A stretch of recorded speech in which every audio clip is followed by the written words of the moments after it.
Aku berlindung kepada Allah dari godaan syaitan yang terkutuk dengan menyebut asma Allah yang Maha Pengasih, Maha Penyayang. Orang-orang yang kurang akal di antara manusia akan berkata, apakah yang memalingkan mereka Muslim dari kiblat yang dahulu mereka berkiblat kepadanya? Katakanlah Muhammad, milik Allah lah timur dan barat. Dia memberi petunjuk kepada siapa yang Dia kehendaki ke jalan yang lurus. Dan demikian pula kami telah menjadikan kamu umat Islam umat pertengahan. Di sini adalah paling baik dan paling bagus, seperti peribahasa yang menyatakan bahwa Quraisy adalah suku bangsa Arab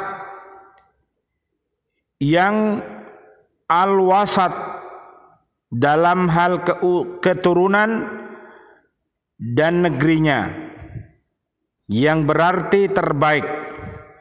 Seperti juga pernyataan bahwa Rasulullah Shallallahu Alaihi Wasallam merupakan wasaton di antara kaumnya, yakni berketurunan paling mulia. Allah Subhanahu wa Ta'ala menjadikan umat Islam sebagai umat terbaik karena secara khusus memberikan syariat yang sangat sempurna, jalan yang sangat lurus, dan ajaran yang sangat terang, agar kamu menjadi saksi atas perbuatan manusia dan agar Rasul Muhammad menjadi saksi atas perbuatan kamu. Kami tidak menjadikan kiblat yang dahulu kamu berkiblat kepadanya, melainkan agar kami mengetahui siapa yang mengikuti Rasul dan siapa yang berbalik ke belakang. Sungguh pemindahan kiblat itu sangat berat, kecuali bagi orang-orang yang telah diberi petunjuk oleh Allah, dan Allah tidak akan menyia-nyiakan imanmu. Sungguh Allah Maha Pengasih, Maha Penyayang kepada manusia. Diriwayatkan oleh Al-Bukhari dan Al-Muslim, Al-Barra meriwayatkan bahwa orang-orang Muslim bertanya kepada Rasulullah, banyak kaum muslimin yang telah meninggal sebelum kiblat beralih dari Baitul Maqdis ke Mekah, ke Ka'bah. Lalu kami pun mempertanyakan nasib mereka. Kemudian turunlah ayat tersebut, dan Allah tidak akan menyia-nyiakan keimanan kalian. Kami melihat wajahmu Muhammad sering menengadah ke langit, maka akan kami palingkan engkau ke kiblat yang engkau senangi. Maka hadapkanlah wajahmu ke arah Masjidil Haram, dan di mana saja engkau berada, hadapkanlah wajahmu ke arah itu. Dan sesungguhnya orang-orang yang diberi kitab Taurat dan Injil tahu bahwa pemindahan kiblat itu adalah kebenaran dari Tuhan mereka, dan Allah tidak lengah terhadap apa yang mereka kerjakan. Dari Al-Bara bahwa Rasulullah sallallahu alaihi wasallam salat dengan menghadap ke Baitul Maqdis. Beliau pun memperbanyak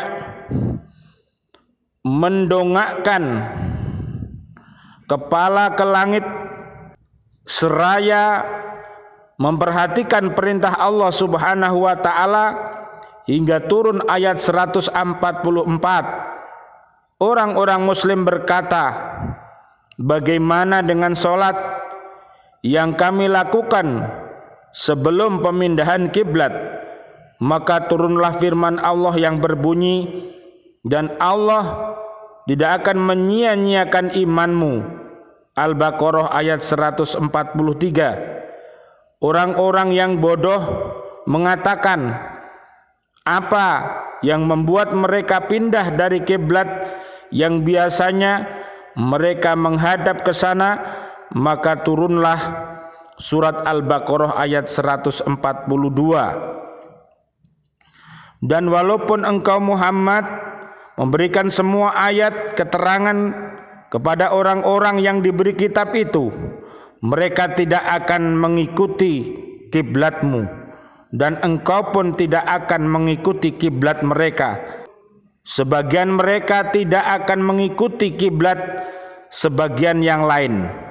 Dan jika engkau mengikuti keinginan mereka setelah sampai ilmu kepadamu, niscaya engkau termasuk orang-orang dolim. Perpindahan kiblat dari Baitul Maqdis ke Masjidil Haram. Pada awal-awal Islam, perintah solat diturunkan dengan menghadap kiblat di Baitul Maqdis, Palestina, arah utara dari kota Madinah. Rasulullah sallallahu alaihi wasallam dan para pengikutnya selalu mendapat halangan dari golongan Yahudi dan Nasrani yang mengklaim bahwa Baitul Maqdis adalah milik mereka.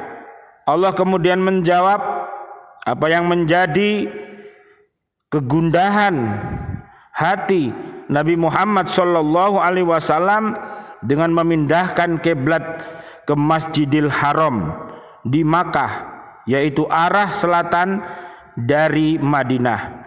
Surat Al-Baqarah ayat 144. Maha benar Allah dengan segala firman-Nya, dan Dialah yang Maha Agung. Wassalamualaikum warahmatullahi wabarakatuh.